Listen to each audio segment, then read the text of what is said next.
Want to know how to get all those nooks and crannies and all those fine little detailed areas nice and smooth in your 3D print? I'm going to show you today, and I'm going to show you with Vader. It's on today's video, so check it out.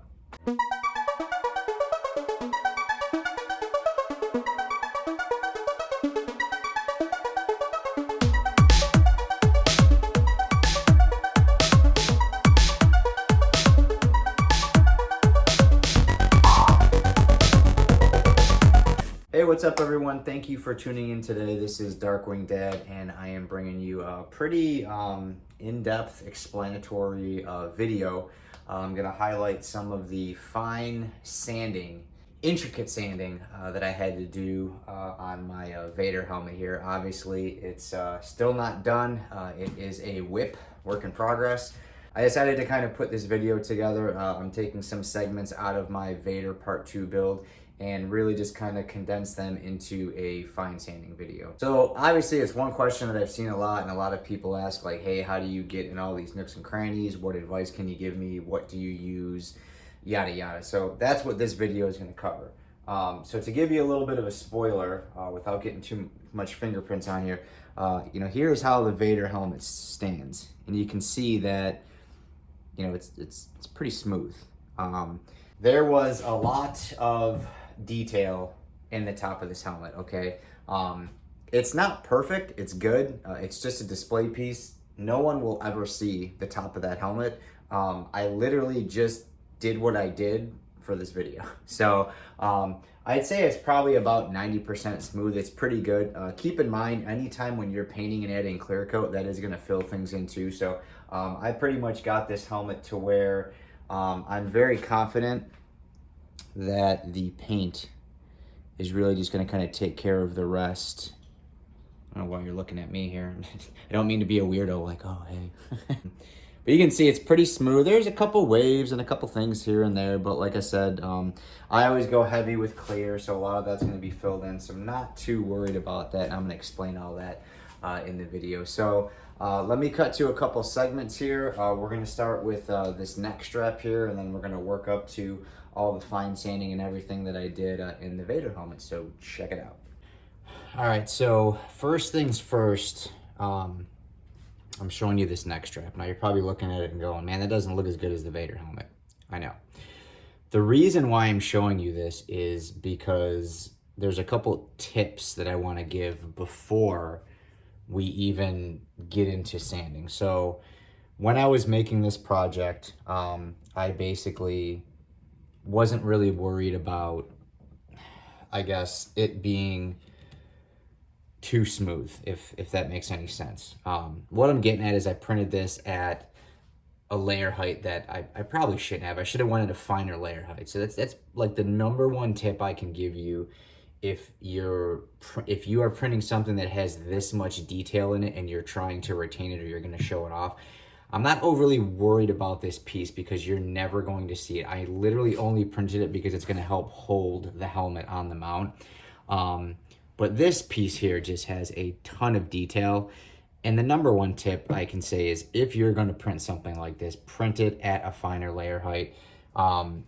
Really nothing higher than 0.2. This realistically probably should have been printed at 0.12 or 0.16, 0.12 ultimately, but I was trying to get it done printed because I'm like, hey, I'm just gonna sand it, I'm gonna fix it, blah, blah. And then when I seen this piece come out, I'm like, holy cow. So tip one, print it at a fine layer height. Tip two, I recommend using some sort of a resin to kind of paint on, which I did with this. However, resin is not a godsend, especially when you have a sloppy print. So I did 3 coats of resin. It smoothed it out pretty good. However, you can see that because the print wasn't as fine of a quality, the resin could only do so much, okay? So you can even see here, we've got PLA lines and stuff, A lot of that could have been negated by printing it at a finer layer height. So again, I'll repeat myself 74 times. Print it at a finer layer height, Had I done that, it would probably look a lot better. Is it still going to look better? Absolutely. I'm not done sanding. I'm going to show you some of my techniques that I use. And look towards some sort of resin, whether it be an epoxy or SLA. I used SLA just because I have an SLA printer. But it can definitely help you know, smooth out. I mean, this was a pretty choppy print. This was printed at 0.32, and it did, and I didn't sand any of this, so it did kind of fill it in. Understand you will lose a little bit of definition, but it's a very nice, quick, and easy way to kind of smooth things out. Do a couple coats of resin, and then what we're gonna do is kind of fine sand in here, and I'm gonna show you exactly what to do. So with this, again, I'm not gonna go as OCD, but you know, there's a lot of areas that need a lot heavier sanding than others. And there's a lot of different ways that you can do this, but I'm just gonna kind of cover a couple tips that I kind of use, you know, when I'm doing little meticulous sanding and such. So obviously on a piece like this, we can't use any sort of machine or anything like that. So we kind of have to use a little bit of ingenuity and kind of think outside of the box. So one thing that I always use is a nice, you know, sanding pen. They work really good. Another great thing that you can use is a nail file. Any of you fellas that have girlfriends or wives or significant others should have these lying around. So for something like this, if you're trying to, you know, get these edges kind of filed down here, you can just kind of reinforce it with your finger and just kind of go over it. Now, the thing that stinks about most of these nail files, they don't really have a very accurate grit because they're meant to be used on nails. So I believe this one is 180, but I doubt it is.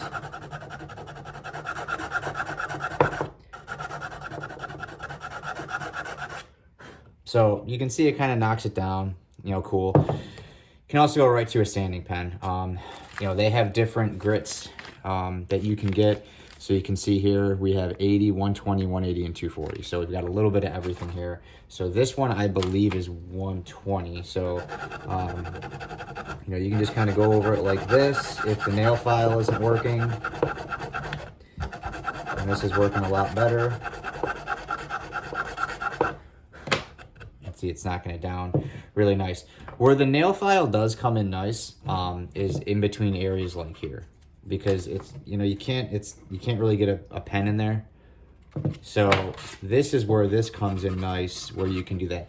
Now, if you want to get crafty, take whatever sandpaper you want and basically just wrap that around here.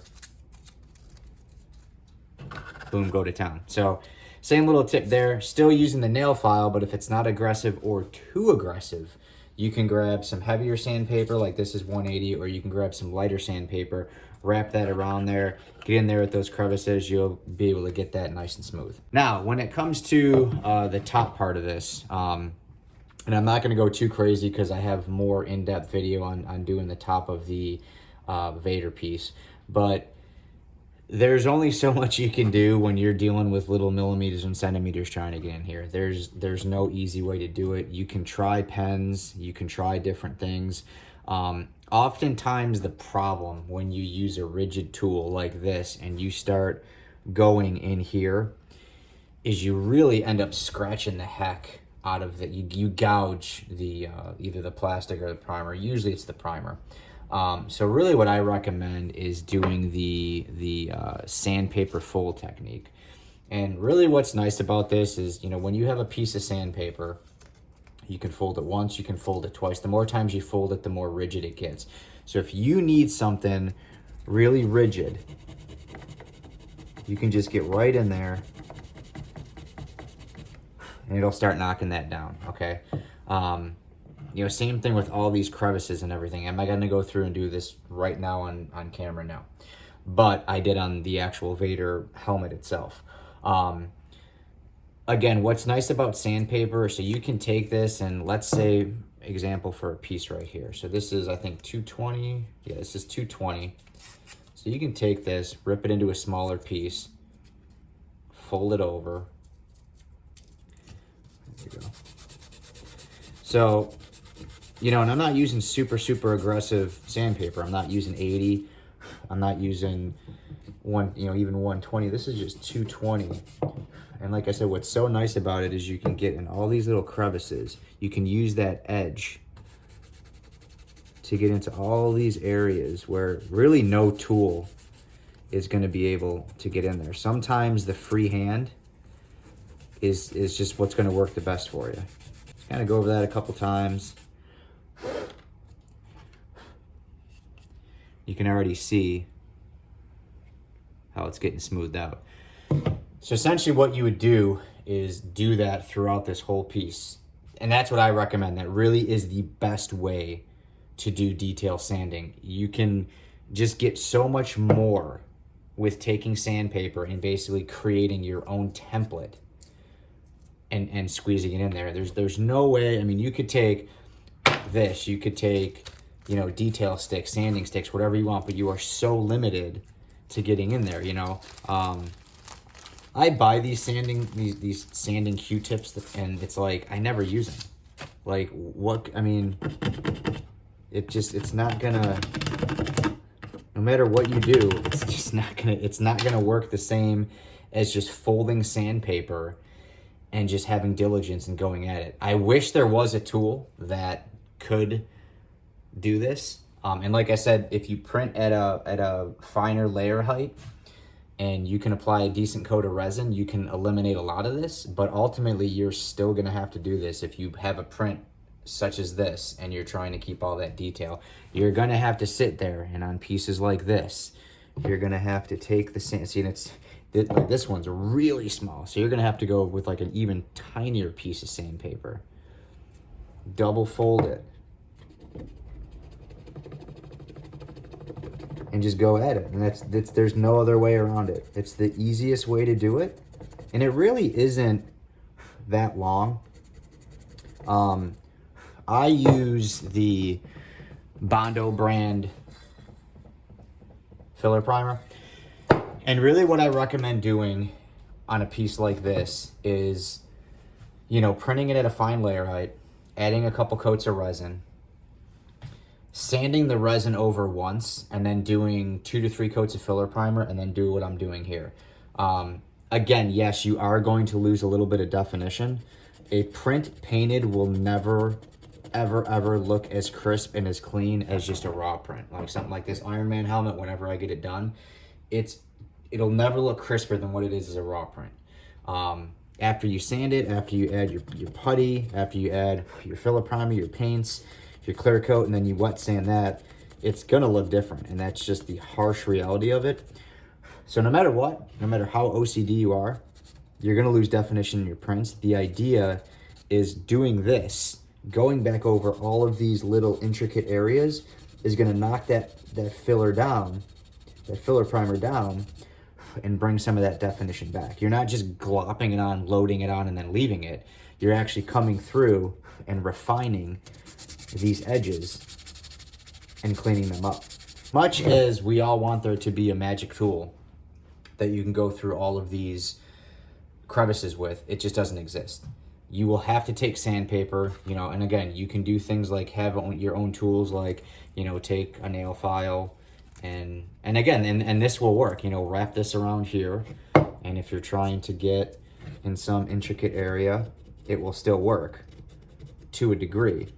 I feel, however, though, when you use the sandpaper fold method, it gives you a little bit of I don't want to say squishiness, but flexibility is the word I was looking for. It'll flex in there, you know, and you don't want it too hard, you don't want it too rough, because again, you can gouge the plastic, the PLA, you can gouge the filler primer, you can create divots and things like that. So this is honestly the best way to retain definition in any detailed print and sand in there. And it does take a while. It's not easy, but when you print a Darth Vader helmet, you weren't looking for easy in the first place. So what I'm going to do here is switch over to when I was sanding the front of the Darth Vader helmet. I'm going to show you some of my different techniques as far as folding, bending,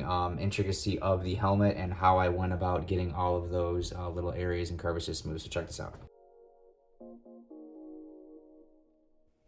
All right, so here's some quick tips and visuals when you're sanding these detailed areas and crevices. One, don't overlap your areas that you're sanding. And basically what I mean by that is if you have an edge or a contour or something that is raised and has definition, follow that edge, follow that contour. Don't just sand over it, because what you'll do is you're going to end up smoothing that out. The idea behind this detail sanding is to show you how to keep definition in these small intricate areas. So if you just sand over it, over that edge, you're going to smooth that edge out. You're going to lose a lot of your definition, which you don't want to do.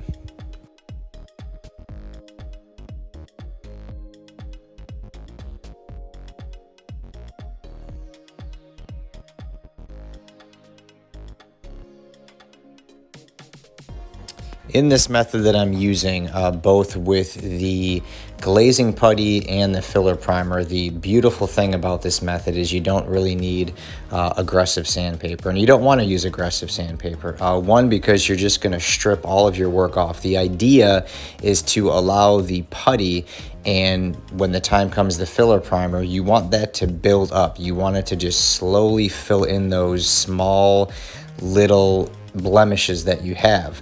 So when you use glazing putty, you really only need to use 220, maybe 320, and then when it comes to knocking down the filler primer, in reference to the Bondo filler primer, you're only going to use 320 or 400, or both in some cases. But you don't need a lot of aggression. You don't need to put a lot of force. Really just the weight of your hand, meticulously going back and forth. Again, watch your contours, watch your lines, watch your edges, use your sandpaper as a guide. You can see right here, I'm not going over that edge, I'm going along that edge. The idea is we want to keep the definition and the aesthetics of the print. So follow those lines, follow those edges, those raises, whatever they are, follow along them. And then when it comes time to do that top part of it, do that top part separate, do the dips and the crevices separate. You'll see me wipe numerous times in the video here, and that's another tip here, is you want to make sure you're eliminating dust. That dust, that debris from the filler primer or the glazing putty can actually fill in and hide areas where you need to sand down more. So always have a microfiber or some sort of towel to wipe that debris away.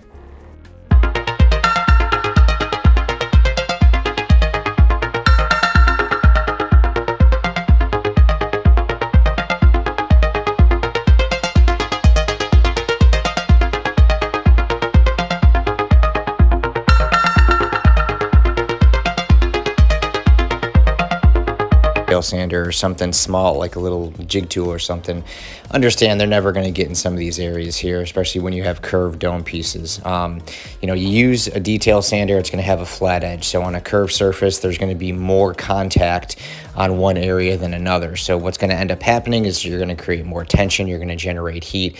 It's going to gouge up the plastic and the paint and everything, and it's just going to completely strip it off, eliminate all the hard work that you did, and you're basically going to have to start over, and maybe even more, because like I said, if it gouges up the print, you're going to create deep gashes that are going to have to get sanded down and filled back in.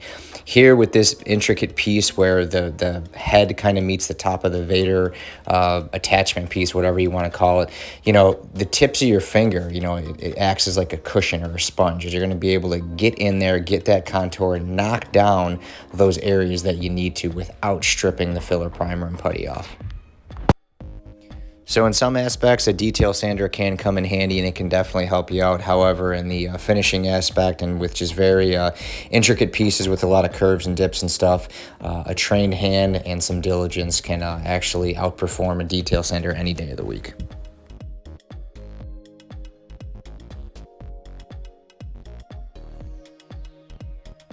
And here I'm just kind of, showcasing or showing off my folding method. Like I said, you can take sandpaper and really form it to any template that you need to, any size, any firmness, any shape at all, and it really does come in absolutely fantastic. Again, this is something that's going to outperform a detail sander. A detail sander is going to give you generic shapes, triangles, circles, squares, things like that, but it's just going to be way too aggressive. You have so much more control when you do this by hand, and again, you're not using super aggressive sandpaper. 220, 320, 400. I rarely use 220 when I'm knocking down glazing putty and filler primer, but you can see here how it's cleaning up that edge absolutely beautifully. You will not get results like this without doing it by hand.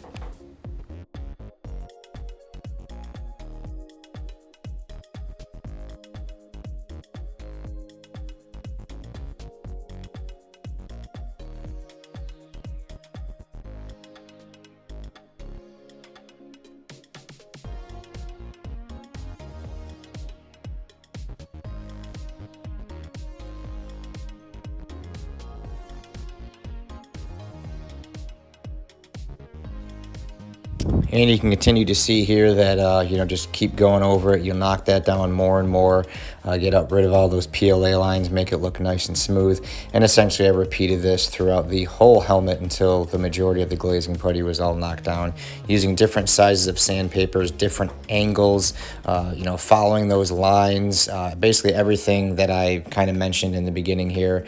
It's a lot of work getting in all those little nooks and crannies, but, going left to right, top to bottom, and vice versa, different angles, different folds, different sizes. But if you do all that, like I said, just a lot of diligence and a lot of patience, you'll get that nice and smooth.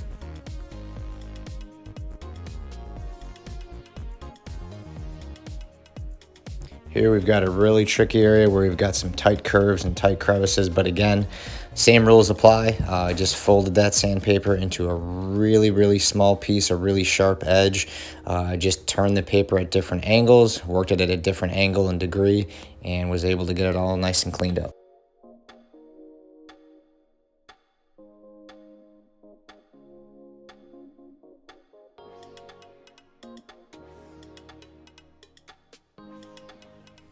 All right, so on this front cheek part, I kind of had this harsh, weird curvature angle crevice. And basically what I do here is, instead of going with my traditional harsh or crisp, firm fold, what I did is kind of like a loose fold. So the idea of this is to have the fold be a little bit flexible. So you can see how it's bending so a little bit on my finger. So what we want that sandpaper to do is kind of spread out and kind of fill in the gap, so to speak, when you're sanding. So you don't want a really harsh abrasive fold. You want it kind of loose, so it kind of flexes in there and squishes in there and just levels everything out.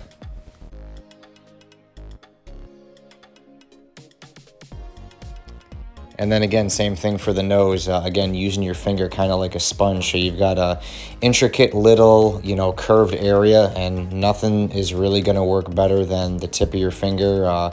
You could use pieces of cardboard or maybe a sponge, but you're still going to use your finger as the guiding tool, so to speak. So I basically just took the curve of my finger, worked it in there really good. Again, I'm using 320 on here because I am using a little bit of aggressiveness. But again, just kind of jigging it, working it in there.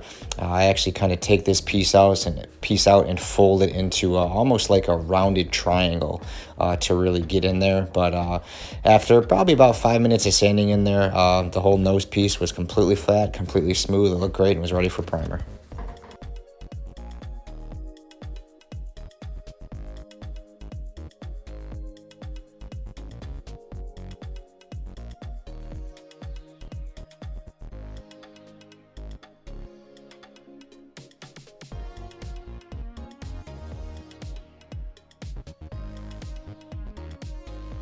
So pretty much after losing my mind and sanding the heck out of this thing with, little bits and pieces of sandpaper and just going through and triple checking everything, I wiped the whole mass down with isopropyl alcohol, and then it was time for the filler primer. I used Bondo filler primer. It works absolutely great. I did about 2 light coats just for it to grab, let it sit for 30 minutes, and then I did about 3 heavier coats. The great thing about this primer is it's lacquer based. It dries super quick. You can sand it right away after 30 minutes. It's not water based. It won't run. It's a really great product, and it's easy to sand. Really just the main goal here, when you're working in these little, intricate areas is, you got to just understand that you can't always use a tool. And yes, you can do little tricks like take, panel tools and wrap things around and try to get in there. But understand that when you are working in these little areas, you need a little bit of flexibility, and there really is nothing better than just taking, some sandpaper, a small amount, and just folding it to the contour that you need. And, like I said, the more that you fold it, the stiffer it's going to be. So on some areas when you're getting in, straight lines and things like that, it's good to fold it over twice. If you need something with a little bit more flexibility, it's better to, just kind of have it folded once and reinforce it with your hand. But really, to do fine detail sanding with crevices, this is really the most ideal way to do it. You're just not going to have any sort of tools, sponges, whatever. you want to feel the sandpaper, okay? And I understand that you might be sitting there saying, well, in some of your other videos, you said, you want something straight. You don't want to use your hand because, it creates a curve. But when you're doing this, the idea is to use a very fine sandpaper. You want to build that filler primer up. And you're just, I'm only using 320 and 400 for most of these areas, and you're just leveling it down. That's all you want to do. You don't want to go super heavy because we don't want to gouge the sandpaper. I am not applying a lot of pressure. I'm just doing very light sanding.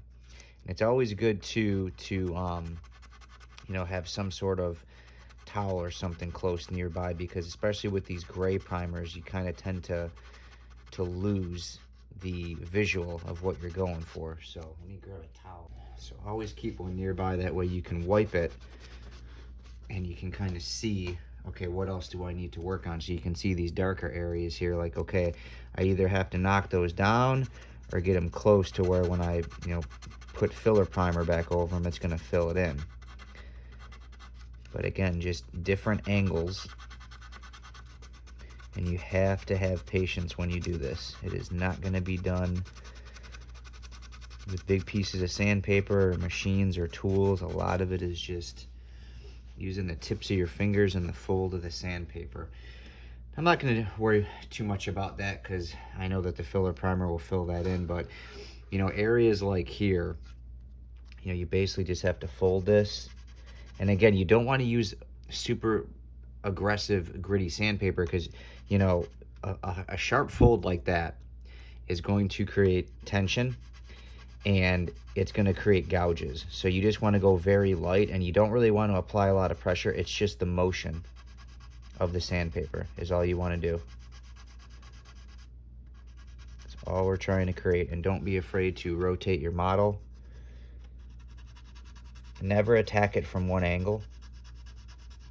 See how we're leveling that off there. Now it's it's like I said, it's a game. It's a patience game. Don't get into doing this unless you have the time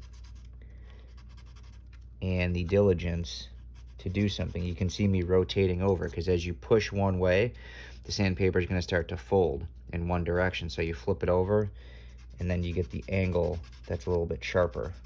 There's a lot of different tips and tricks, and you can even see here now we're getting into where the glazing putty was, and that's fine. We've got primer on top of that. That's okay. But that's what we want to do. We want to level this off. And you'd be surprised how much cut you can get from a light grit sandpaper like 320 if it's folded right and you just have diligence. Just a very good, clean, even sanding method. Change directions. Different directions are going to give you different results. And you can see how much cleaner that piece is getting already. And then you're going to go to the outside here. So let's go to this. And a very important thing to understand that when you're doing edges, you don't want to just do just this edge, because if we sit here and go back and forth, it's going to create a divot. So then what you want to do is kind of blend that in. So you want to kind of get that edge, but then we want to blend it in. So again, you're hitting it from different angles, which is what we want. It's going to give you a clean, uniform, crisp, defined line without compromising your print. And when you get into smaller pieces, what you may have to do is tear this sandpaper apart and fold it even smaller. So let's say for this area right here, because it's kind of, I guess you could say, captured by these two walls. So I'm going to make a piece that's even smaller here. And then that way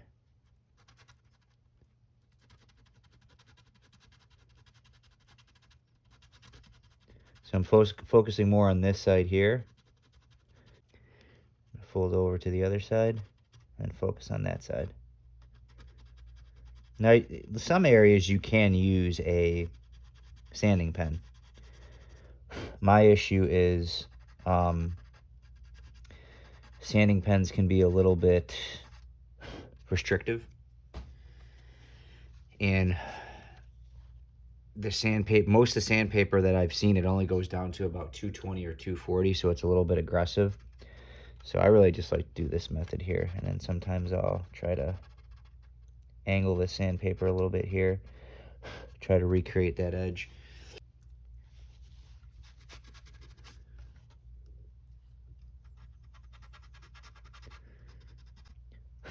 And again, don't freak out if you see things like this bleed through. That means we're leveling this off. That means we're taking away high spots and smoothing them down, so when we do our final coat of primer, all of that will be uniform. So, you know, you can see that this needs a little bit more. So I'm gonna try to really go small here and get this piece of sandpaper really tiny and see if I can't get that. So now I'm down to something that's really small.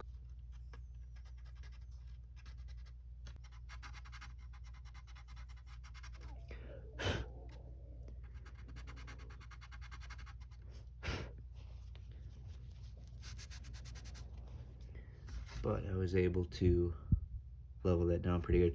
Now I want to give you an example of something that when I bent the edges too sharp. So see how it made these little marks there? If you get too aggressive and go too fast or put too much pressure, you can create those. We want to get rid of those now. So now what I'm going to do is I'm just going to take this piece of sandpaper here,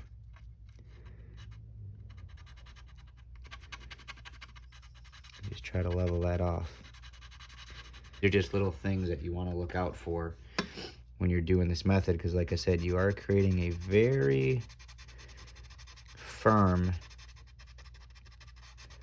edge that can cut through this filler primer. This filler primer is very light, it's very delicate, it doesn't need anything super heavy. Most of the time when I sand these, it's with 220 and higher, and even 220 sometimes I was doing stuff here and it just strips it right off. But you can, this is incredibly smooth, really starting to come to form. And what stinks is all this I'm gonna have to go over with 400 because I'm just really OCD. But I am gonna hit it with filler primer first just to see how much it fills in. But typically, you know, 320 is not really gonna leave a lot of scratching, like micro scratching, and if it does, the filler primer will fill it in. But I'm really just trying to get this thing as clean as possible. And we've got little areas like here that are just annoying, so annoying.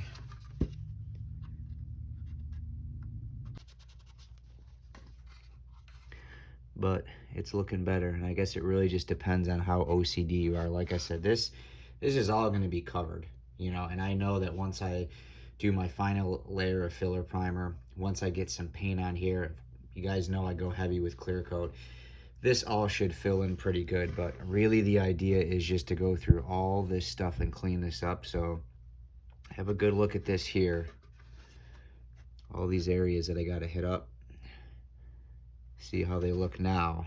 And I'm going to go through and just redo and use my method exactly as I just showed you here. I'm going to go through all this here and clean this up. So I'm going to go ahead and do that and show you how it looks like when it's done.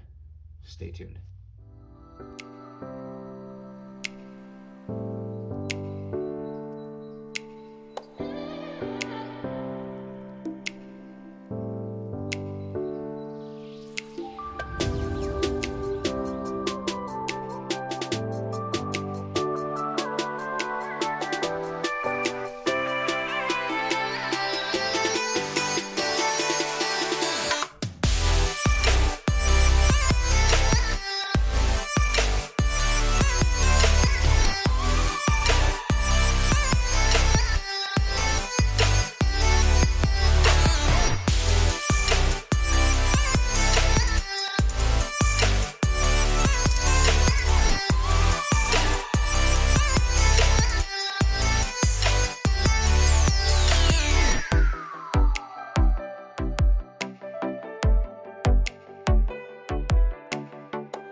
All right, guys, well, that is it. That is a wrap for this segment. Hopefully there were some insightful and helpful tips and tricks in this video that kind of help you understand how to go about, fine detailing. Obviously, we covered, some printer tips.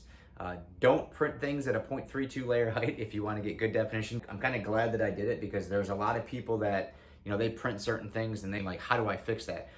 So that's a very, I guess, positive outlook on doing that. But for the future, if you have things with finer detail, definitely make sure you are printing at no greater than a 0.2. If I could have redone this project, like I said, I probably would have done it at a 0.16 just because the front Vader helmet would have taken forever.